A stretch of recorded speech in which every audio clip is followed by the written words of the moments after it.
Assalamualaikum warahmatullahi wabarakatuh. Sampurasun.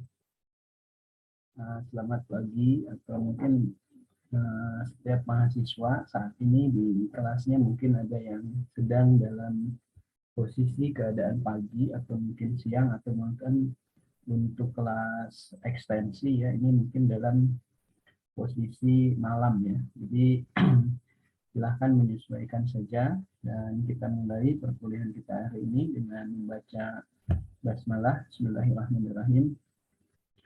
Dan pertama-tama dan yang paling utama marilah kita sama-sama panjatkan puji dan syukur kehadirat Allah Subhanahu wa taala yang senantiasa melimpahkan rahmat, taufik, hidayah serta inayahnya kepada kita semua sehingga pada saat hari ini kita bisa bersama-sama berkumpul dan dipertemukan dalam kegiatan belajar mengajar yang merupakan bagian dari Tridharma perguruan tinggi yang merupakan dharma yang pertama ya, di mana dharma yang kedua merupakan riset dan pengabdian kepada masyarakat serta penunjang lainnya. Mudah-mudahan pada pertemuan kita hari ini kita selalu mendapatkan kesehatan, kemudian juga keberkahan ilmu dan dipermudah dalam menyerap berbagai ilmu, tentu saja ilmu yang positif, kemudian juga ilmu pada operasi syariah pada kesempatan hari ini ya. Selanjutnya salawat serta salam semoga tetap dicurah ruahkan kepada baginda kita Habibana wa Nabiyana Muhammad Sallallahu Alaihi Wasallam, kepada keluarganya, sahabat-sahabatnya, tabi'in-tabi'innya serta seluruh umatnya yang selalu taat patuh terhadap ajaran beliau yang insya Allah termasuk kita di antaranya. Mahasiswa dan mahasiswi yang Bapak banggakan, pada kesempatan pertemuan kita hari ini, lebih tepatnya mungkin ini pertemuan kelima ya, tidak terasa kita hari ini membahas tentang transaksi dan produk yang biasa terimplementasi dalam sebuah lembaga keuangan syariah yang salah satunya kemarin kita sudah sebut ya. Kita review dulu ke minggu kemarin. Ini ada kurang lebih 6 prinsip transaksi, di mana transaksi yang pertama dengan pola titipan atau wadiah, kemudian pola yang kedua adalah prinsip kerjasama usaha atau biasanya syariah menyebut dengan syirkah. Ya. Kemudian prinsip yang ketiga ini adalah prinsip jual beli atau biasa dalam implementasi praktisi, dunia praktisi kita menyebut dengan murabahah. Kemudian juga ada prinsip transaksi sewa ya, atau ijarah.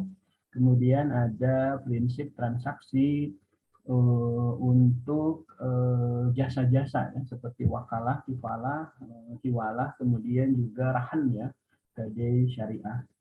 Kemarin sempat disinggung beberapa ilustrasi ataupun implementasi dalam dunia praktisi, baik itu lembaga keuangan syariah, bisa reksadana, kemudian perbankan, koperasi, insuren, kemudian juga bisa mungkin terjadi dalam kegiatan sehari-hari di masyarakatnya.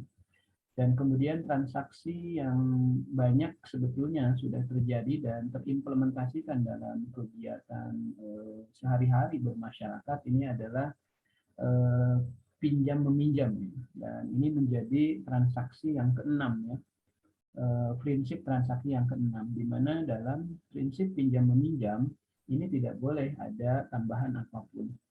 Nah, bagaimana implementasi dan cara melaksanakan tentang prinsip-prinsip yang keenam pinjam meminjam, nah, barangkali nanti di pertemuan selanjutnya itu akan dibahas secara detail, secara spesifik ya. Dan hari ini kita akan mengenal dengan prinsip transaksi dalam lembaga keuangan syariah yang pertama. Ya, ini adalah prinsip titipan, atau jika Anda datang ke dunia praktisi, entah itu perbankan maupun insuran maupun reksadana. Kalau di insuran saya kira prinsip yang ini jarang berkembang ya.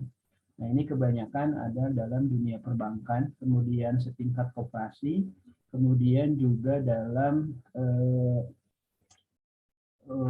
lembaga keuangan seperti Pegadaian juga ternyata yang dulu saya mengenal bahwa Pegadaian ini hanya berimplementasi dalam kegiatan transaksi gadai, tetapi ternyata sekarang bagian funding maupun lending ini ternyata juga terimplementasi di sana. Nggak tahu ini pakai badan hukum yang mana, cuma jika Anda berkunjung sekarang ke Pegadaian, baik konvensional maupun syariah, di situ sudah mulai produknya itu berkembang ya, tidak hanya produk Pegadaian, tetapi ternyata jual beli murabahah juga di sana berkembang.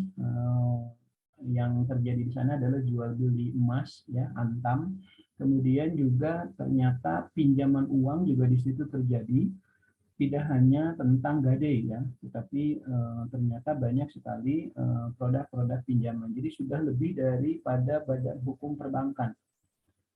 Cuma kajiannya memakai badan hukum dan undang-undang yang mana kita memang belum pahami. Cuma secara real kita bisa melihat bahwa dalam Pegadaian ini ternyata banyak terimplementasi produk-produk yang justru melebihi dari otoritas badan hukum sebagai Pegadaian.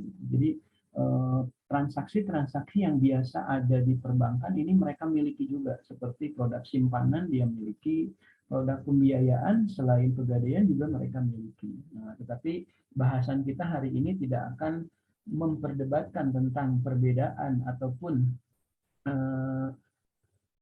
kegiatan yang lain daripada Pegadaian, tetapi kita akan membahas bagaimana transaksi wadiah dan implementasinya dalam lembaga keuangan syariah, terutama dalam koperasi syariah. Nah, mungkin beberapa mahasiswa dan mahasiswi telah istilahnya pernah mendengar lah apa yang disebut dengan wadiah ya. Jika Anda yang belum mengenal dan baru mengenal hari ini, saya sarankan setelah mempelajari ataupun mendapatkan materi ini, saya kira boleh melakukan beberapa observasi ya, baik itu ke lembaga keuangan syariah bentuk perbankan, ataupun setingkat koperasi, ataupun mungkin di beberapa wilayahnya termasuk yang daerah Tanjung Sari, saya kira di sini banyak sekali perbankan syariah. Ya. Nah, maksud saya setelah mempelajari ilmu ini, silakan Anda melakukan kunjungan dan melakukan observasi, barangkali sekedar wawancara atau mungkin beberapa pertanyaan, khususnya kaitannya dengan produk wadiah. Ya. Atau kalaupun memang terlihat sibuk dan tidak memungkinkan untuk kita wawancara, jadi saya kira cukup meminta brosur-brosurnya saja ya.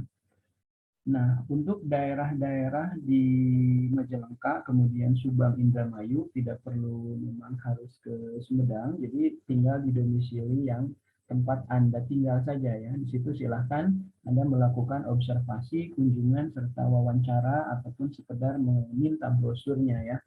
Coba di situ Anda amati tentang produk wadiah. Apa itu yang dimaksud dengan wadiah, kemudian bagaimana implementasinya. Nah, sebelum Anda melakukan observasi, saya kira alangkah lebih bagus juga jika memang kita hari ini dalam pokok bahasan pertemuan kita kelima, kita akan coba bahas tentang transaksi dengan prinsip syariah ya dalam lembaga keuangan syariah, di mana wadiah ini merupakan prinsip transaksi yang pertama. Ya. Jika kita memahami sesuai fatwa MUI ya, kemudian juga makna wadiah serta secara bahasa, ini merupakan simpanan atau titipan. Jadi titipan ini sebetulnya tidak harus selalu uang ya. Bisa saja titipan ini bentuknya barang. Dan bentuk titipan ini secara adat ya, bukan secara lembaga keuangan ya. Kita bicara adat, kebiasaan bermasyarakat, saya kira sudah banyak terjadi dan terimplementasikan titipan atau wadiah ini. Seperti misalnya, ini jika Anda melakukan sholat di suatu masjid ya, misalkan dalam perjalanan, ataupun misalkan dalam sebuah kunjungan di perjalanan, kemudian Anda melakukan sholat ke masjid, saya kira di situ ada banyak ilustrasi dari titipan atau wadiah. Nah, seperti apa? Nah, pada saat Anda memakai sepatu, kemudian sendal, atau membawa jaket yang menurut Anda ini harus diamankan karena mungkin harganya yang lumayan mahal, atau menurut Anda ini sangat berharga, atau misalnya menitipkan sebuah helm. Nah, ini di sebuah tempat penitipan yang di situ terdapat penjaga, kemudian loker-loker.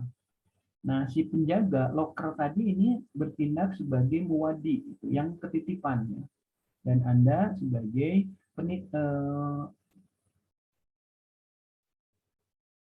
penitip, ya, penitip. Nah, itu apa yang dititipkan, objek yang dititipkan tergantung, bisa tas, bisa sepatu, bisa sandal, bisa helm, ya.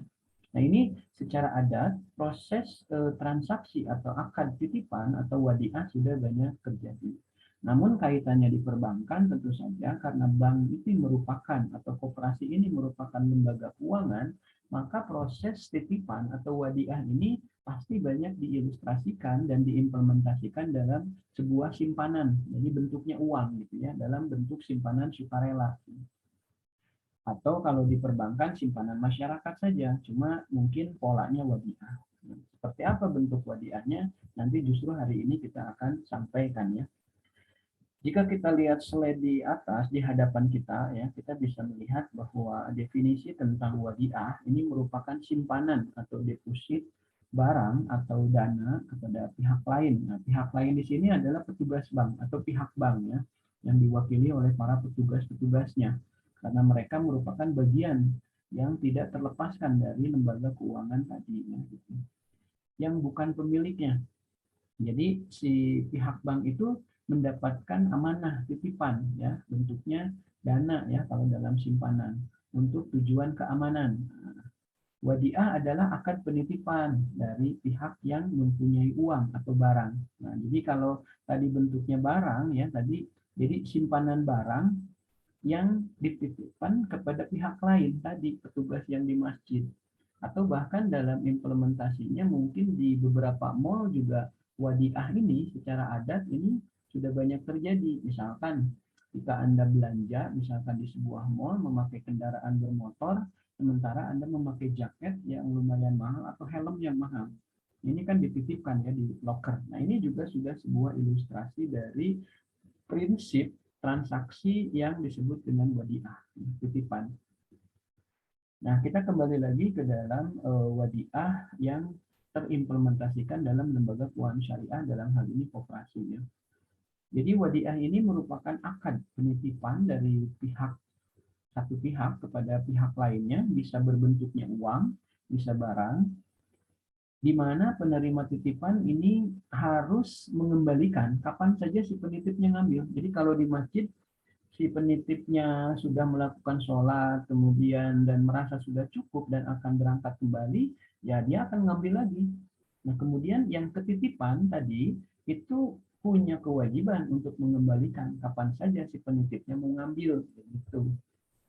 Dan si penitip atau yang ketitipan diperbolehkan menarik ujroh. Nah, suka ada kan seridonya atau seikhlasnya, ya kan, biasa ada bumbung, ya, kalau di masjid, atau mungkin punya tarif juga, biaya titip, ya, ada biaya titipnya. Kalau di mall mungkin per jam 2.000 misalkan, per penambahan 1 jam berikutnya misalnya 1.000. Jadi kalau 2 jam 2.000 pertama dan 1 jam berikutnya. Kalau 3 jam 2.000 pertama, 1.000 kali 2 jam berikutnya, jadi 4.000 misalnya. Itu aturan mungkin dimiliki oleh pihak manajemen, ya, di situ. Termasuk juga penitipan kendaraan, itu tempat parkir yang kita selalu lakukan di depan Universitas Unsab juga, ya. Anda itu menitipkan kan ke tempat orang yang menjaga, sebut saja kita menyebutnya parkir. Nah, itu menitipkan kendaraan, kemudian helmnya juga di situ. Nah, nanti saat Anda sudah selesai kuliah mau pulang, Anda akan mengambil yang ketitipan, ya harus mengembalikan barang titipan kapanpun si penitipnya mau ngambil. Dan di situ akan dikenakan ujrohnya. Nah, ini bisnis penitipan seperti ini, ya, di dalam bentuk barang, terutama di kendaraan, saya kira beberapa akhir-akhir ini omsetnya meningkat terkait dengan sudah diperbolehkannya perkuliahan dan sekolah luring, ya. Jadi omset satu tempat lahan penitipan kendaraan itu luar biasa, ya, apalagi di wilayah-wilayah yang kapasitas orang aktivitasnya banyak seperti di kampus gitu ya, dan rata-rata hampir 50-70% dari mahasiswa itu membawa kendaraan dalam bentuk roda dua ya, dan itu akan dititipkan di tempat-tempat yang memang potensial dan memberikan jasa penitipan. Kita menyebutnya tempat parkir ya, seperti itu. Nah, ini sudah termasuk dalam kategori penitipan gitu ya. Jadi beberapa implementasi dari wadiah ini saya kira secara adat ya, secara kebiasaan dari masyarakat terutama kita yang ada di wilayah Indonesia ya, ini saya kira sudah banyak dilakukan ya. Kemudian juga tadi di beberapa mall, kemudian di beberapa masjid juga banyak terimplementasikan tentang implementasi dari sebuah transaksi wadiah atau titipan ya. Mudah-mudahan dari beberapa implementasi ini Anda sudah bisa sedikit memahami tentang penitipan, walaupun mungkin tentang ilustrasi dan implementasi penitipan untuk dalam bentuk dana uang ya di lembaga keuangan ini mungkin masih agak sedikit kurang paham ya, tetapi kita coba mengilustrasikan dari kegiatan-kegiatan yang memang sudah lumrah dilakukan ya, seperti itu. Nah, sebelum kita memahami lebih jauh juga alangkah lebih bagus juga bahwa kita memahami dasar hukumnya. Dasar hukum melakukan atau kita diwajibkan, disarankan untuk implementasi wadiah. Nah, terkecuali ada beberapa wadiah nanti yang kurang sesuai dengan aturan, nah ini yang harus dihindarkan. Tapi sebelum itu, kita coba lihat dulu dasar hukum kita mengimplementasikan wadiah ataupun pelaksanaan ekonomi syariah. Yang pertama adalah Al-Quran ya. Di sini disampaikan dalam Quran surat An-Nisa ayat 58 bahwa sungguh Allah menyuruhmu menyampaikan amanat kepada yang berhak menerimanya ya, dan apabila kamu menetapkan hukum di antara manusia ya hendaknya kamu menetapkannya dengan adil gitu ya, dan sungguh Allah sebaik-baik yang memberi pengajaran kepadamu, sungguh Allah juga maha mendengar dan maha melihat. Nah, di sini erat kaitannya dengan tentang penjagaan bahwa barang yang dititipkan dalam produk wadiah ini merupakan amanat yang diberikan kepadanya gitu. Sehingga kapan saja si penitipnya mau ngambil ya harus diberikan gitu. Nah, terkecuali nanti ada tipe-tipe atau model dari wadiah ya, karena nanti wadiah ini terdiri dari dua bagian, ada wadiah yang amanah, ada wadiah yang adomanah ya. Nah, ini yang menjadi dasar dari kita mengimplementasikan titipan ya, baik itu yang sudah biasa dilakukan dalam kegiatan sehari-hari bermasyarakat maupun nanti di perbankan ataupun di koperasi ya. Kemudian dasar kedua masih dalam Al-Quran. Sini di surat Al-Baqarah di 283 dikatakan ya, dan jika kamu dalam perjalanan sedang kamu tidak mendapatkan seorang penulis, maka hendaklah ada orang jaminan yang dipegang. Nah, jaminan yang dipegang ini merupakan bagian dari titipan, walaupun titipan yang harus dijaga. Walaupun terjadinya titipan ini dikarenakan karena jaminan untuk meyakinkan dia bahwa saya ini tidak akan ingkar dari janji. Nah, ini sebagai jaminannya. Nah, adapun jaminan yang dititipkan itu merupakan akad titipan. Jadi sebenarnya pada saat tadi itu ada dua transaksi. Transaksi pertama adalah tadi mungkin dia ini ingin ada kepercayaan dari pihak lain. Nah, sebagai jaminan maka dia menitipkan barang, gitu ya. Jadi jaminan yang dia sebagai penenang bahwa dia tidak akan ingkar, ini dia menyimpan sesuatu, dan sesuatu inilah memakai akad wadiah titipan dan harus dijaga. Kemudian saat mereka sudah melakukan amanatnya dan akan mengembalikan lagi titipan tadi, maka si penitip yang ketitipan tadi harus mengembalikan. Ini dari surat Al-Baqarah ya. Jadi hendaklah ada jaminan yang dipegang. Sementara jaminan yang dipegang tadi ini akadnya memakai titip. Jadi titip ini aja sebagai Anda penenang bahwa saya akan melakukan amanat saya dan tidak ingkar dari apa yang sudah diperjanjikan. Nah, sebagai jaminan saya titip ini. Nah, titipan yang dipegang itu atau jaminan yang dipegang itu memakai akad wadiah dan harus dijaga, dirawat oleh si penitip tadi ya.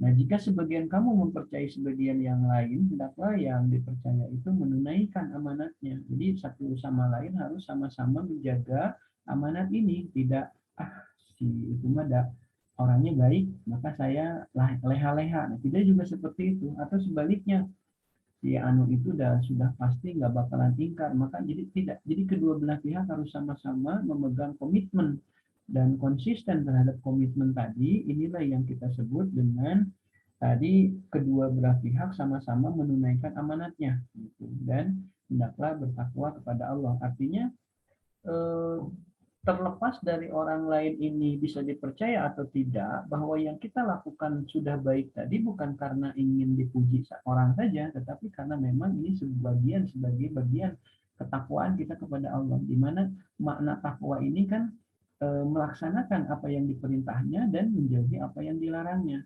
sehingga mengutamakan dan tidak ingkar dari amanat, tidak dari janji, ini merupakan perintah Tuhan, dan mengingkari amanat itu merupakan larangan Tuhan yang harus kita jauhi. Sehingga apapun yang kita lakukan tadi bukan hanya untuk dipuji makhluk, tetapi karena memang bukti ketakwaan kita kepada Tuhan. Seperti itu barangkali. Karena akan berbeda maknanya. Kalaupun kita diingkari pada saat kita sudah bertakwa kepada Tuhan, barangkali dia senyum saja. Kenapa? Karena ukuran dia bukan makhluk, tapi ukuran dia adalah Tuhan. Inilah yang kategori disebut dengan takwa. Bukannya kita ini di hadapan Tuhan ini paham bahwa kita ini adalah sama, tidak diukur kaya, miskin, kecil, besarnya, tetapi justru yang dilihat adalah takwa. Tetapi implementasi dari takwa itu banyak sekali orang yang tidak paham, bahkan merasa bangga dengan ibadah-ibadahnya, padahal ibadah yang dilakukan belum tentu dasarnya itu adalah dasar takwa lillah gitu, tetapi mungkin hanya untuk karena ada makhluk saja gitu. Nah, ini saya kira yang harus kita perbaiki, dan begitu pun dalam bertransaksi, berekonomi ya. Jadi saya kira ini adalah bukti ketakwaan kita kepada Allah gitu.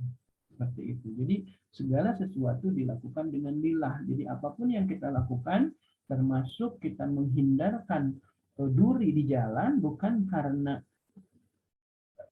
banyak orang dan kita ingin dilihat, karena tidak ada orang dibiarkan, ngapain gitu, biarin saja, tetapi betul-betul mau ada makhluk mau tidak, bahwa apa yang kita lakukan betul-betul ini adalah ajaran yang eh, sebagai bagian takwa kita kepada Tuhan, kepada Allah gitu ya. Dan inilah yang justru memberatkan. Makanya makhluk itu dibedakan sebetulnya bukan karena kayak miskin, pintar, bodoh, ataupun kecil besarnya, tetapi ketakwaan inilah. Dan takwa ini hanya dirinya saja, hatinya saja yang tahu dengan Tuhan. Jadi kalaupun kita ngomong ini kita orang takwa, kita orang rajin beribadah, justru disitulah kita bisa melihat bahwa orang itu tersebut sebetulnya sedang memperlihatkan sebuah keangkuhan dan ketidaktakwaan sebenarnya itu. Karena kalau benar-benar dia orang takwa, tidak akan berbuat dan melakukan kalimat seperti itu. Justru akan tidak memperlihatkan gitu. Hanya dia dengan Tuhan saja yang.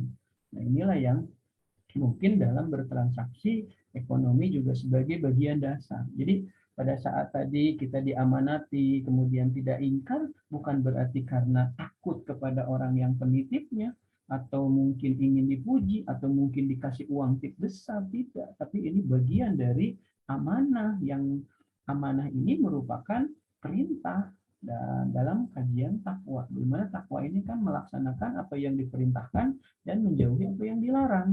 Yang dilarang tadi mengkhianati ya. Nah, salah satunya dalam produk wadiah ini ada amanah yang diberikan gitu. Jadi adapun nanti kita diberikan uang tip atau ujroh yang besar, itu bukan niatan kita sejak awal, itu mungkin bonus-bonus saja dan tidak akan mengurangi rasa takwa kita kepada Tuhan.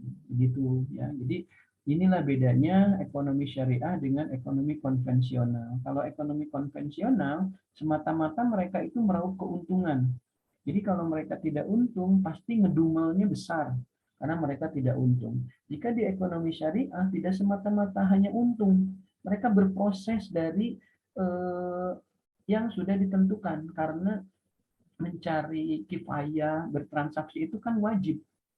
Jadi yang disebut wajibnya itu adalah mencari karunia Tuhannya, artinya mencari kifayahnya. Adapun nanti hasilnya kita ada yang mungkin untungnya besar, ada yang untungnya kecil, itu bukan lagi urusan kita. Dan yang Tuhan menjadikan pahala itu bukan hasilnya, tetapi prosesnya gitu. Walaupun kita kadang-kadang terganggu ya pada saat hasil kecil juga kita direpotkan dengan keinginan anak-anak, keinginan keluarga, keinginan yang lainnya sehingga pada akhirnya kita yang sudah istiqomah dan konsisten dengan apa pemahaman yang kita pahami terganggu juga pada akhirnya dan kita tidak sedikit tergelincir ke dalam melakukan hal-hal yang justru keluar dari aturan yang harusnya ditetapkan.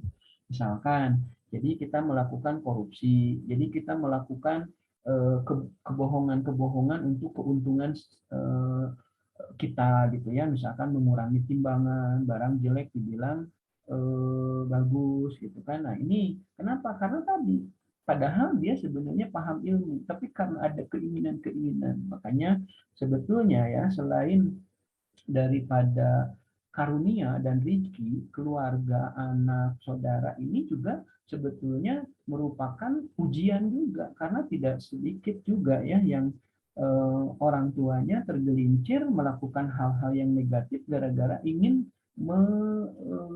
apa ya membahagiakan yang sebetulnya itu bukan membahagiakan malah menjerumuskan seperti itu saya kira ya. Nah ini kembali lagi kita ke akad wadiah. Nah, surat Al-Baqarah kemudian An-Nisa sudah menyampaikan dasar sebagai dasar dari adanya akad wadiah. Kemudian hadis Nabi juga disampaikan ya, serahkanlah amanat kepada orang yang mempercayai Anda dan janganlah Anda mengkhianati orang yang mengkhianati Anda. Jadi kalau pengkhianat, jangan kita juga sama-sama khianati juga. Saya kira kemudian Abu Hurairah juga pernah meriwayatkan bahwa tunaikanlah amanat titipan dalam hal ini kepada yang berhak menerimanya dan janganlah membalas khianat kepada orang yang telah mengkhianati. Itu begitu mulianya ajaran ini jika kita implementasikan dan sehingga akan tidak terjadi sebuah kekisruhan ya. Bayangin saja yang mengkhianati kita aja tidak dibalas khianatnya oleh kita. Nah kita kan pinginnya membalas ya, kemudian ya ini mungkin satu-satu kita pinginnya ya, bahkan kita menang gitu. Tetapi akhlak kemudian ajaran syariah tidak seperti itu. Jadi kita menunaikan amanah titipan. Nah, dan ini adalah berlandaskan kepada apa yang diperintah Tuhan, bukan karena ingin dipuji. Adapun adanya pujian, kemudian adanya ini itu hanya bonus-bonus saja. Makanya saat ada pujian kenapa diucapkan Alhamdulillah, sebetulnya kita ngucapin Alhamdulillah, tapi kan takaburnya tetap, bangganya tetap. Padahal pada saat kita mengucap Alhamdulillah, artinya apa? Pada saat kita dipuji, kita kembalikan bahwa puji itu hanya milik Allah. Allah lah yang menjadikan kita pun bisa berprestasi, kita pun bisa mendapatkan apa yang dipuji oleh orang lain tadi. Jadi Tuhanlah yang menjadikan kita sehingga apapun yang menjadi kemampuan dan kelebihan kita menurut orang lain, kemudian orang lain memujinya, makanya di situ diucap alhamdulillah bahwa hanya Tuhanlah segala puji ya, seperti itu. Jadi segala puji hanya milik Tuhan. Kenapa demikian? Karena yang menjadikan kita mampu seperti ini juga sebetulnya Tuhan. Kalau kita mau jatuhkan sama Tuhan, bisa saja juga kemampuan itu bisa hilang. Banyak orang yang dengan kemampuannya menjadi lupa ingatan, kemudian juga yang lain sebagainya. Saya kira ini juga semua itu dan ajaran sudah mengajarkan bahwa tunaikanlah amanah titipan kepada yang berhak menerimanya. Jadi kita ini melaksanakan amanat itu bukan berarti karena orang, karena dibayar ataupun karena dipuji ya. Tetapi memang benar-benar perintah bahkan Nabi kemudian melalui Abu Hurairah dan Allah Subhanahu wa taala menyarankan atau menyuruh kita untuk melakukan itu.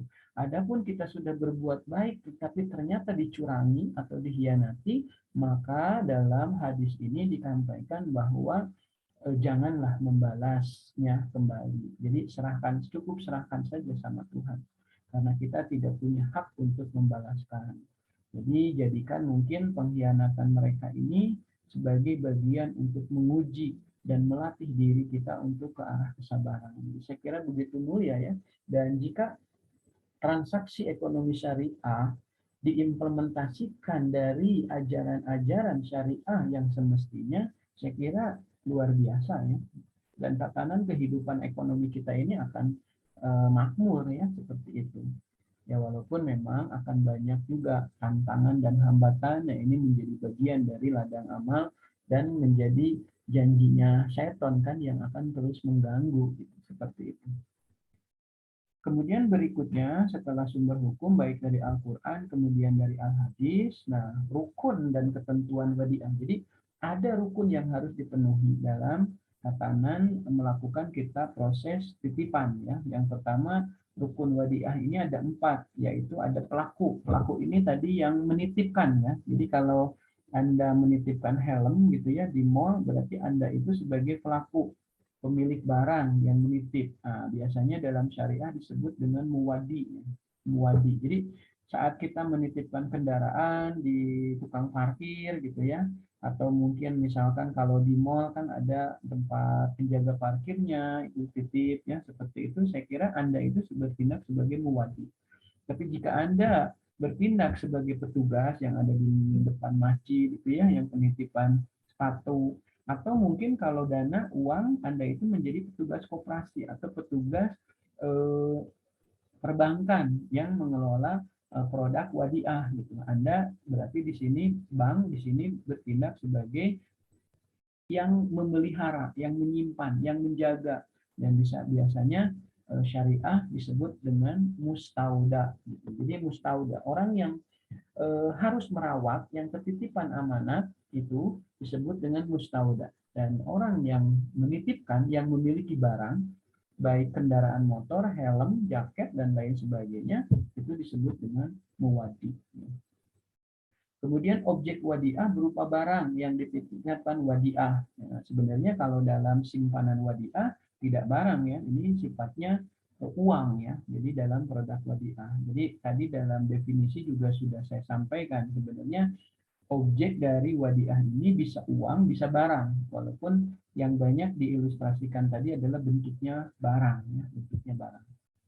Jadi saat ada tetangga Anda mau mudik lebaran gitu ya, kemudian menitipkan kepada Anda sebagai tetangga dua unit motor, misalnya 1 unit mobil, misalnya karena mungkin mudiknya itu bisa menghabiskan waktu 1 minggu sampai 2 minggu dan khawatir ada maling misalkan atau pembobolan spesialis rumah kosong misalkan saat ditinggal mudik, maka si orang yang mau mudik tadi itu bertindak sebagai muwadi yang menitipkan barang 2 unit motor, 1 unit mobil ke tetangganya. Nah, Anda yang menjadi tetangga yang dipercaya, diamanati untuk menjaga titipan tadi disebut dengan mustauda. Nah, di situ sudah berlaku tuh wadiah. Ya, seri terima. Iya, abdi nitip 2 motor ke dicandak pada saat saya udah pulang mudik. Nah, itu udah kategori ijab kabul, serah terima. Dan Anda sebagai mustauda yang penerima titipan boleh mengenakan ujroh. Ujroh itu adalah biaya titip, ada biayanya. Misalkan boleh ada biayanya, misalkan per hari 5.000. Karena Anda juga harus meluangkan waktu untuk menjaga, misalkan. Dengan dasar Anda juga harus memelihara kendaraan tadi. Misalkan 2 hari sekali apa istilahnya itu dihidupkan ya, dihidupkan supaya tidak terjadi hal-hal yang tidak diinginkan. Karena kalau terlalu lama nggak dipakai kan kendaraan bisa tidak bisa di-starter ya, atau mungkin tidak bisa hidup seperti itu, bisa saja. Dan si mustauda tadi bisa menarik yang namanya ujroh ya, biaya titip ya, seperti itu. Dan kenyataannya juga di kegiatan implementasinya memang menarik, kayak misalkan di mall ya, itu kan pada saat Anda belanja kemudian Anda menitipkan jaket, menitipkan helm, kemudian menitipkan apalagi ya belanjaan, karena sebelum ke mall itu mungkin Anda belanja dulu di beberapa mall atau toko atau pasar yang lain, maka supaya tidak kebawa ke dalam mall, maka Anda titipkan dulu di situ. Nah, itu juga merupakan penitipan, dan wadiah ini merupakan jasa bisnis hari ini ya, termasuk kendaraan tadi ya, sarana parkir. Nah, intinya si mustauda yang tadi mengelola titipan tadi kan sekarang ini karena merupakan transaksi jasa, sekarang semua menarikkan ujroh kan, jadi ada biayanya kan. Nah, itu kalau di mall saja ada yang 2.000, ada yang 4.000, parkir motor saja kan itu biayanya, biaya titipnya itu per jam kan, per jam pertama misalkan 1.000, per jam kedua 2.000. Jadi kalau nitipnya lama, maka akan lama juga. Nah, jadi bisnis wadiah ini sebenarnya secara implementasi masyarakat sudah banyak berkembang ya, tidak hanya di lembaga keuangan seperti itu. Nah, bagaimana ketentuan syariah untuk produk wadiah ini? Yang pertama, pelaku tadi si muwadi ya harus cakap hukum. Jadi tidak boleh baik mustauda maupun muwadi, jadi baik penitip maupun yang ketitipan itu tidak cakap hukum. Artinya itu tidak ngerti dengan konsekuensi dari amanat ataupun titip menitipnya gitu. Misalkan anak yang belum balik kan tidak ngerti. Ya dia kan kalaupun nanti ada temennya yang main terus ditinggalin, yang dititipinnya kan tidak salah karena mereka ini masih belum balik dan tidak cakap hukum. Cakap hukum di sini bukan berarti ngerti tentang hukum, pasal-pasal, bukan juga, tapi paling tidak bisa bertanggung jawab, menjaga amanah, dan bisa membedakan mana yang benar, mana yang salah. Gitu. Kalau anak kecil yang belum cakap hukum balik ini kan tidak ngerti. Ketitipan dibilang iya, iya. Kemudian ada temennya eh, nyamperin dan ngajak main, ya mereka ikut aja main. Sementara yang tadi barang titipan, dia udah nggak ingat lagi. Dan dia tidak memiliki tanggung jawab karena memang belum cakap hukum, belum balik. Nah, ini tidak boleh. Ataupun misalkan pelaku si muwadi menitipkan kepada mustaudanya yang misalkan gila gitu ya. Gila di sini juga bukan gila gila galak gitu ya, tetapi mungkin dia lagi stres atau dia lagi ngelamun atau dia lagi tidur. Intinya tidak boleh, dan ini batal, tidak boleh. Atau sebaliknya, pelakunya ini orang stres misalkan ya, nitip kita, nah ini juga tidak berlaku ya gitu. Jadi harus memenuhi ketentuan syarat daripada wadiah. Salah satunya tadi pelakunya itu harus cakap hukum baik mustauda maupun dari muwadinya ya, seperti itu. Kemudian objek wadiah, jadi objek yang menjadi titipan ini juga harus jelas, kemudian spesifikasinya oleh pemilik atau penyimpan. Jadi tidak boleh kita ketitipan dalam karung terigu gitu ya, kan susah untuk dilihatnya. Padahal bukan terigu di dalamnya, tetapi misalkan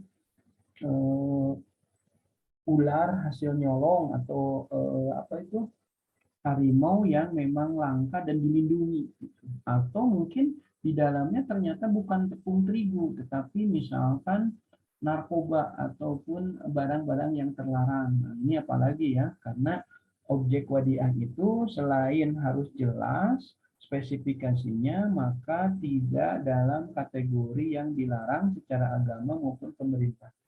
Itu misalkan menitipkan apa ya, anjing kan, ini kan barang ini barang yang memang najis, artinya tidak boleh. Kalaupun dititipkan mungkin harus dengan syarat-syarat dan ketentuan lain, misalkan handangnya harus terpisah dan lain sebagainya ya. Jadi ketentuan syariahnya harus terpenuhi selain tadi rukun ya, seperti itu. Kemudian ijab kabul, tadi saya kira di rukun juga sudah disampaikan ya.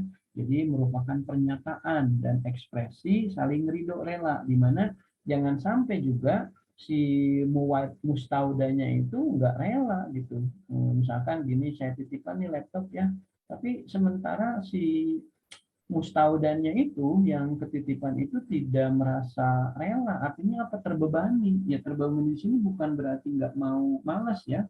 Mungkin saja dia mau bepergian ke tempat lain, atau mungkin saja juga dia sedang menunggu seseorang yang kalau seseorang datang mereka dia juga akan terus berangkat gitu. Cuma memang bagusnya ya memang dikomunikasikan dulu ya untuk menentukan saling ridho dan rela ini ya. Kalau syariah biasa menyebutnya dengan antarodi minkum ya. Jadi saling rela, ridho. Jadi kedua belah pihak, si mustauda rela kenakan titipan, si penitipnya kayak tadi orang yang mau mudik ya ke mana, ke daerah Jawa misalkan 2 minggu, mereka menitipkan 2 kendaraan motor, 1 kendaraan mobil, karena kalau disimpan di rumahnya khawatir ada maling yang memang spesialis rumah kosong. Kemudian menitipkan ke tetangganya. Kalau tetangganya keberatan, kemudian nggak mau, ini jangan dipaksakan karena tidak sah nantinya. Jadi dalam ijab kabul ini juga harus ekspresi dan pernyataannya saling rela gitu.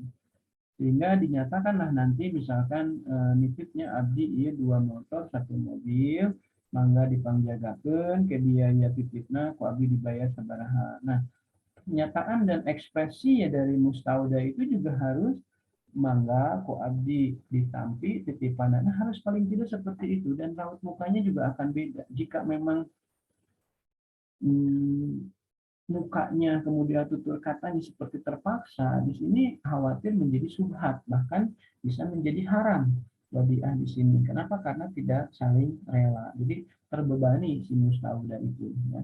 Atau si muwadi misalkan terpaksa menitipkan karena semacam ada paksaan. Paksaan di sini bukan karena ditekan kalimat, tetapi seperti ada penggiringan, kalau nggak dititipin ini ada sanksi. Nah, ini juga penggiringan seperti ini juga tidak boleh karena akan menjadikan ketentuan syariat tidak terjadi, di mana akad ijab kabul tidak terjadi saling rela atau antara dimingkum ya, seperti itu. Nah, ini beberapa sumber hukum ataupun rukun dan ketentuan syariah dari akad wadiah ya, atau akad titipan. Nah, ini ya. Kemudian jenis wadiah. Nah, jenis wadiah ini ada dua. Ada yang disebut dengan wadiah yad amanah, ada wadiah yad adomanah nantinya ya. Nah, bagaimana untuk wadiah yad amanah? Nah, ini wadiah yad amanah sebenarnya dua-duanya sama-sama titipan, cuma bedanya wadiah yad amanah itu jadi objek yang dititipkan itu tidak boleh digunakan oleh si mustauda tadi ya, si yang ketitipan. Misalkan Anda datang ke masjid, nitipin helm. Nah, oleh si mustauda disimpan di loker 9. Nah, pada saat si penitip sholat, si mustauda yang ketitipan itu memakai dulu helm itu untuk kemana-mana gitu ya, sambil nanti nunggu orang sholat. Nah, ini nggak boleh di wadiah yad amanah. Nah, artinya wadiah yad amanah ini adalah barang yang dititipkan ataupun uang yang dititipkan disimpan saja, tidak boleh didaya gunakan atau digunakan. Disimpan saja di loker tadi ya, mau loker 9, mau 20. Oh, kalau di mall misalkan Anda nitipin jaket, ternyata selama Anda belanja, jaket tadi itu dipinjam dulu, apalagi bagus tuh buat gayaan. Atau tadi orang nitipin kendaraan selama Anda kuliah sama tukang parkir itu dipakai-pakai dulu. Nah, itu tidak boleh. Jadi dalam wadiah yad amanah tidak boleh. Jadi barang yang dititipkan tidak boleh didaya gunakan, dipakai-pakai, dimanfaatkan, tidak. Maka harusnya disimpan saja, dijaga, dirawat supaya tidak ada yang nyolong, supaya tetap terawat dengan baik sehingga saat si muwadinya tadi ngambil, maka si mustauda siap mengembalikan kapan saja dengan barang yang utuh, tidak rusak ataupun apapun. Maka tadi saya bilang, mustauda boleh menarik biaya titip atau ujroh kepada muwadi itu ya, seperti itu. Jadi muwadi itu penitip. Itu ya, mungkin barangkali sampai di sini bisa dipahami ya, seperti itu. Nah, si penerima titipan atau mustauda ya, ini bertanggung jawab atas kehilangan dan kerusakan yang terjadi. Nah, maka saking tidak ingin terjadi kerusakan ataupun kehilangan, maka dia bela-belain untuk menjaganya dan dia tidak kemana-mana.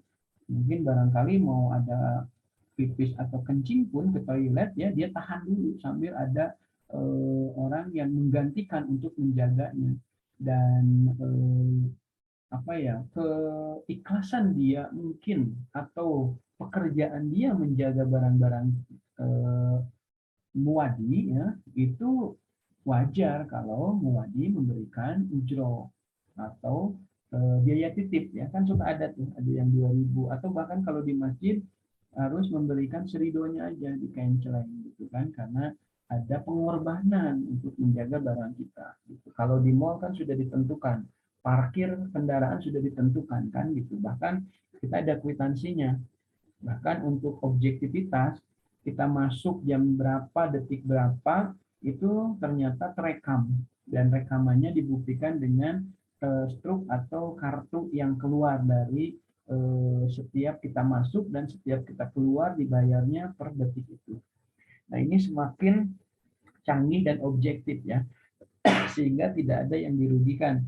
Jadi mustauda tadi per jamnya terbayar, muwadi juga membayar per jamnya tidak dikibuli, entah dibilang sebentar dibilang lama atau lama dibilang sebentar, sehingga tidak ada yang dirugikan. Nah, jadi mesin yang masuk saat kita ke Asia Plaza, misalnya ke Gria, itu kan ada ya jam kita masuk, kemudian kita menitipkan, dan ada yang penjaga yang keliling bahkan merapihkan, bahkan kalau hujan pun helm kita ini di apa istilahnya disimpan di tempat yang teduh ya, dipindahkan. Nah, itu bagian dari amanat untuk menjaga barang yang dititipkan oleh si muwadi tadi ya, seperti itu. Nah, jadi jelas ya, titipan tadi sudah sangat bisa dipahami. Kemudian untuk wadiah yad amanah, saya kira ini barang yang menjadi objek titipan tidak boleh didaya gunakan, tidak boleh dimanfaatkan, tidak boleh dipakai-pakai. Nah, gitu ya. Wah, mumpung ya aya nitipkeun motor alus ya. Selama kuliah saya pakai-pakai dulu. Nah, ini nggak boleh untuk jenis wadiah yad amanah ya. Contoh titipan barang di pusat perbelanjaan. Nah, untuk di koperasi sendiri ini ilustrasinya ada dalam bentuk simpanan wadiah. Artinya simpanan sukarela dengan pola wadiah yad amanah, misalkan ada anggota nabung 10 juta. Nah, yang 10 juta ini tidak boleh digunakan. Misalkan ada yang mau pinjem nih, pakai aja nih uang simpanan yang dari ibu tadi, bapak tadi yang 10 juta, itu tidak boleh menggunakan dana itu. Karena si ibu tadi menyimpan di simpanan sukarela menggunakan akad wadiah yad amanah. Tetapi jika menggunakan wadiah yad amanah mungkin boleh digunakan. Jadi kalau wadiah yad amanah simpan saja, rawat saja, simpan di berangkas. Tapi kalau si ibunya ngambil ya harus dibalikin gitu. Seperti itu wadiah yad amanah. Dan wadiah yad amanah sebetulnya sangat kecil kemungkinan jika terjadi di produk simpanan. Nah, hampir 90% produk wadiah yad amanah itu ada di produk barang. Tadi nitip helm, nitip jaket, nitip motor, nitip kulkas ya. Kemudian nitip, jadi banyak di barang seperti itu ya, saya kira. Dan bagaimana skema dari wadiah yad amanah? Saya kira ini ada ya. Jadi muwadi, mustauda. Muwadi itu tadi pihak yang menitipkan, si penitip ya. Jadi Anda yang punya motor kalau di parkiran. Ini nomor 1, penyerahan barang. Jadi menitipkan, ada ijab kubur di sini, titipnya motor abdi, abdi kuliah heula. Titipnya helm abdi, abdi balanja heula. Titipnya jaket abdi, abdi balanja heula. Titipnya kulkas jeung motor abdi, abdi rek mudik heula. Nah, itu barangkali sejauh itu ya yang terjadi dalam konsep atau konteks ijab kabul di masyarakat. Kalau di lembaga keuangan barangkali ijab kabulnya selain diucapkan bahasanya formal, saya terima, saya serahkan. Nah, itu kan agak formal ya. Itu juga dituangkan dalam bentuk tulisan. Jadi ada akad transaksi yang harus kedua belah pihak sama-sama tanda tangani. Sehingga di kemudian hari kalau terjadi hal-hal yang tidak diinginkan, itu kita punya klausal akadnya, gitu, kontraknya, gitu semua. Nah, kalau lisan saja, kalau yang terjadi di adat kan hanya lisan. Nah, kan jika terjadi tadi udah keluar dari mall, misalnya helm abdi mana, ternyata bukan yang ini, mungkin saja kan si penitip ada kelalaian, salah memberikan helm kepada pengguna, apalagi petugas yang mustaudannya itu ganti shift gitu ya. Jadi kan mereka juga manusia, tidak mungkin bekerja seharian ya 24 jam, mungkin perlu istirahat. Maka ada penggantian shift, dan mungkin karena pada saat peralihan shift ini komunikasi maupun konsolidasi baik itu data maupun verbal yang diberikan tidak lengkap, maka ada kemungkinan akan salah mengembalikan kepada pihak muwadi. Dan ini akan ricuh nantinya, akan menjadikan sebuah masalah yang besar ya, karena apa yang dikembalikan menjadi bukan haknya gitu kan, bukan barang miliknya, sehingga pasti akan terjadi komplain-komplain dari pihak muwadi ya, seperti itu. Nah, ini barangkali skema dan intinya dalam wadiah yad amanah ini, apapun barang yang dititipkan dari muwadi kepada mustauda, bisa baik barang maupun uang, si mustauda ini menyimpan saja di brankas, di tempat yang aman, ya, kalau kendaraan, kalau motor, dan dia harus pelihara sehingga si mustauda diperbolehkan. Jadi kalau ini ada, ini kan 3 nomor ya. Nah, kalau ada nomor 4 di sini, bisa jadi nih si mustauda itu menarik ujroh kepada muwadi. Nah, ujrohnya mungkin nanti ada ukuran perhitungan tersendiri, atau juga mungkin ada asal saja saridona seikhlasnya, nah, gitu ya. Yang pertama ini pihak yang menitipkan menyepakati akad wadiah dengan penerima titipan. Oh, dengan menyerahkan barang yang dititipkannya. Kemudian yang kedua adalah pihak yang menitipkan menyerahkan barang yang disimpan oleh mustauda ya, oleh penerima titipan, disimpan di tempat yang aman ya. Dan disitulah terjadi akad wadiah. Kemudian penerima titipan ya, dalam hal ini mustauda, menyerahkan barang kembali saat si muwadi meminta kembali barangnya, dan di situ juga sekaligus menyerahkan biaya titipnya untuk mustauda, karena mustauda juga perlu mengorbankan waktu, tenaga, dan pikiran serta tempat untuk menyimpan barang-barang yang dititipkan oleh muwadi. Seperti itu barangkali ya, dan bisnis wadiah ini secara adat kebiasaan orang kita ini sudah banyak terjadi ya. Jadi ini bukan hal yang baru ya dalam dunia bisnis untuk wadiah ya, wadiah. Sekali lagi, mustauda ini tidak diperbolehkan untuk menggunakan, mendayagunakan, memanfaatkan objek dari akad wadiah yad amanah ya. Berbeda nanti dengan wadiah yad adomana. Kalau wadiah yad adomana, si mustauda itu diberikan kewenangan untuk memanfaatkan, mendayagunakan objek yang menjadi titipan tadi. Kalau di koperasi berarti simpanan wadiah itu boleh digulirkan kepada anggota yang membutuhkan. Ya, gitu. Tapi kalau simpanannya di wadiah yad amanah, pengurus koperasi tidak boleh menggunakan, mendayagunakan dana yang berasal dari wadiah yad amanah, ya, seperti itu. Nah, kemudian jenis yang kedua seperti yang tadi pernah saya sampaikan adalah wadiah yad adomana. Nah, apa itu wadiah yad adomana? Nah, ini seperti yang mungkin sekarang di brosur, yang sudah punya brosur di bank syariah ataupun di koperasi, ini merupakan titipan. Ya, titipan tadi sama, bisa barang, bisa uang ya.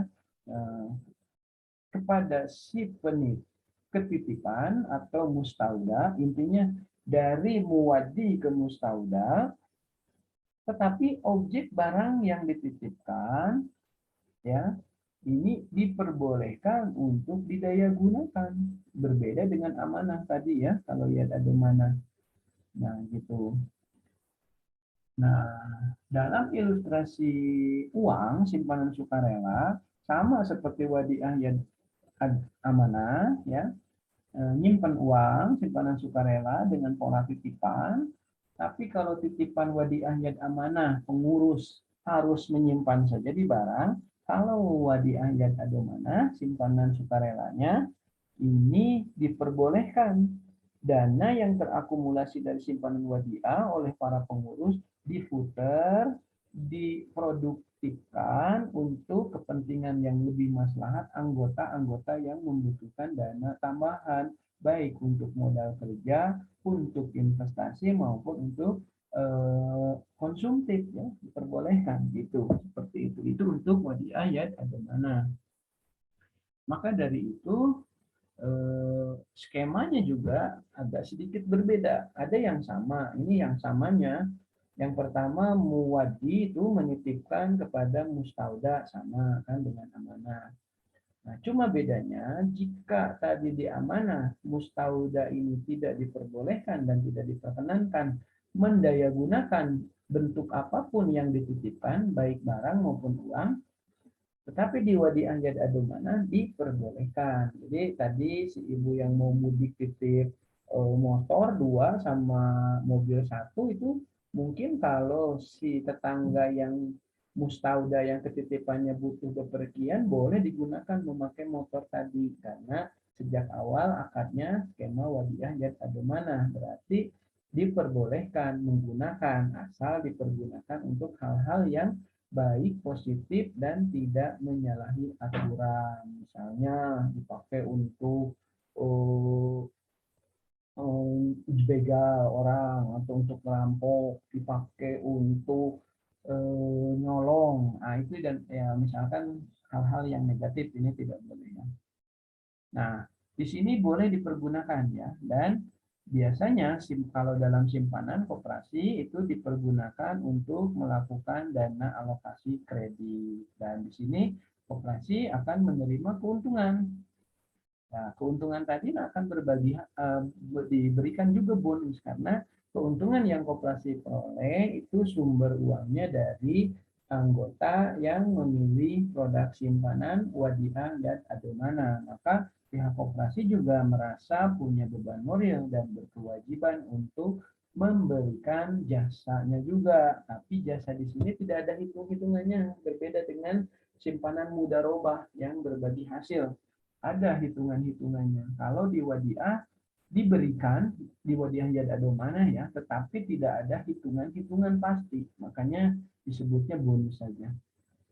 Kalau di wadiah yad amanah tidak ada bonus, bahkan si pihak muwadi akan dikenakan biaya titip tadi kan sudah disampaikan. Tapi kalau di wadiah yad adomana, kalau untuk perhitungan keuntungan tidak ada perhitungan, tetapi juga tidak dikenakan biaya titip, malah dapat bonus kalau apa yang menjadi hak dari koperasi maupun muwadi itu mendapatkan keuntungan, maka nanti akan sifatnya ada bonus ya, seperti itu. Ini barangkali sampai sini bisa dipahami ya. Kemudian penyimpan boleh memanfaatkan. Nah, ini yang barusan sudah saya sampaikan. Jadi di wadiah yad adumana, penyimpan atau penyimpan di sini adalah koperasi ya. Penyimpan di sini ada yang merawat, menerima barang titipan atau uang titipan. Itu boleh memanfaatkan. Jadi kalau tadi orang yang mau mudik menggunakan wadiah yad adumana, berarti kendaraan motor 2 yang dititipkan, mobil 1 yang dititipkan, saat nanti dalam perjalanan si yang mudik tadi belum pulang, maka si mustauda diperbolehkan untuk menggunakan. Misalkan jika ada keperluan ke pasar, mau beli beberapa barang, nah mereka boleh menggunakan barang wadiah yad adumana tadi. Gitu. Tetapi kalau dari awal dalam ijab kabulnya, saya titip 2 kendaraan motor dan 1 unit mobil. Nah, ingat kendaraan ini harus dipelihara, dihangatkan, dihidupkan setiap hari, tetapi tidak boleh dipergunakan keluar rumah. Nah, berarti itu udah kategorinya wadiah yad amanah. Sudah ada amanah yang tidak diperkenankan. Tetapi kalau misalkan saya titip ya selama saya mudik 2 kendaraan motor ini dan 1 unit kendaraan dan 1 rumah di pinggir rumah ibu bapak, kata si yang mau mudik atau kata si muwadi kepada mustauda, Saya titip dan sebelum saya pulang dari mudik, barangkali Bapak Ibu ada keperluan, mau belanja, mau ngantar anak sekolah, boleh pergunakan motor anu ieu anu ku abdi titipkeun ka ibu sareng bapak. Nah, kalau sudah ijab kabulnya seperti itu sudah kategorinya wadiah yad adomana, ya, bukan lagi wadiah dan amanah, ya, karena si penyimpan atau mustauda diperbolehkan memanfaatkan barang ataupun uang titipan, ya. Kalau yang dititipannya di koperasi kan uang, ya, jadi boleh digulirkan. Tapi kalau di hukum adat ataupun di lembaga lain mungkin saja bentuknya adalah barang. Kemudian keuntungan sepenuhnya menjadi hak milik mustauda atau koperasi syariah. Nah, walaupun dipergunakan oleh pihak mustauda, tetapi keuntungan tidak ada untuk muwadi. Jadi kalaupun mustauda menggulirkan uang titipan muwadi, kemudian mustauda punya untung dari hasil yang digulirkannya, maka mustauda tidak diperbolehkan juga atau tidak diwajibkan memberikan bagi hasil kepada si muwadi awalnya seperti itu. Tapi walaupun demikian dalam implementasinya tetap selalu memberikan, cuma disebutnya dengan bonus. Kenapa? Karena kalau tidak memberikan, pertama kita juga punya keuntungan ini adalah salah satunya dana wadiah dari wadiah yad adonana dari si ibu tadi. Yang kedua, untuk menahan pelanggan dalam jangka panjang. Karena kalau kita tidak pelihara, tidak berikan, tidak diinformasikan, maka dia akan tahu sendiri dan tahunya dari luar. Kemudian akan mengakibatkan pengambilan simpanan wadiah tadi karena merasa tidak adil, ya. Seperti itu. Walaupun mereka paham bahwa untuk mendapatkan bagi hasil itu jangan memilih produk wadiah, terlebih wadiah yang amanah seperti itu. Tapi kan alangkah lebih baik juga kalau pihak manajemen koperasi memberikan bonus ala kadarnya karena mereka juga punya untung, salah satunya dibiayai dari simpanan wadiah anggota tadi, ya. Kemudian penyimpanan dapat memberikan insentif bonus. Nah, ini barusan sudah saya sampaikan, ya. Nah, implementasi dalam koperasi syariah, wadiah ini sering dipraktekkan dan dikembangkan oleh dalam wadiah yad adumana. Kalau wadiah yad amanah, jarang, ya, karena tidak ada anggota yang sudah nyimpen dana malah dikenakan biaya titip, ya, itu jarang. Mereka yang nyimpen sejatinya ingin ada kelebihan, kan? Makanya kalau ingin ada kelebihan, simpanannya memilih akad mudarobah atau wadiah dan ademana kalau mau wadiah. Nah, produk yang ditawarkan Bapak Syariah yang menggunakan konsep wadiah biasanya berkaitan dengan penghimpunan dana, artinya di simpanan, ya, funding fund, ya, funding dana. Tetapi di perbankan wadiah yad amanah ada, tapi bukan dalam bentuk simpanan, sama dalam bentuk barang. Jadi namanya safe deposit box. Jadi jika Anda memiliki banyak rumah, banyak kendaraan, kan sertifikat sama BPKB-nya akan banyak tuh. Kalau disimpan di rumah, khawatir ada kebakaran, khawatir ada yang nyolong, maka Anda titipkan di perbankan. Nah, bentuknya adalah safe deposit box atau wadiah yad amanah. Maka Anda yang menitipkan sertifikat dan BPKB tadi akan dikenakan biaya titip, ya, ujroh. Nah, itu juga mungkin, ya. Tapi yang banyak berkembang dalam simpanan itu adalah wadiah yad amanah, ya. Nah, kemudian aplikasi dalam koperasi syariah, simpanan wadiah berbentuk simpanan sukarela atau deposito simpanan berjangka wadiah yang merupakan titipan murni, ya, seperti itu, yang harus dikembalikan kapan saja si penitipnya akan mengambil. Nah, begitu untuk wadiah. Nah, kesimpulannya, wadiah ini merupakan titipan dari muwadi penitip kepada yang menerima titipan atau mustauda. Bisa bentuknya barang, bisa bentuknya uang. Nah, untuk di koperasi syariah sendiri, bentuknya uang, ada dalam simpanan sukarela dengan prinsip wadiah. Tapi karena wadiah yad amanah malah dikenakan biaya titip, tidak ada tambahan ya, padahal anggota nyimpen itu ingin ada tambahan, maka produk wadiah yad amanah tidak akan laku, sehingga tidak ada dalam produk koperasi syariah. Yang ada hanya wadiah yad adomana. Dan yang berkembang rame adalah simpanan mudharabah, karena mudharabah memiliki bagi hasil tersendiri ya, berbeda dengan wadiah yad adomana.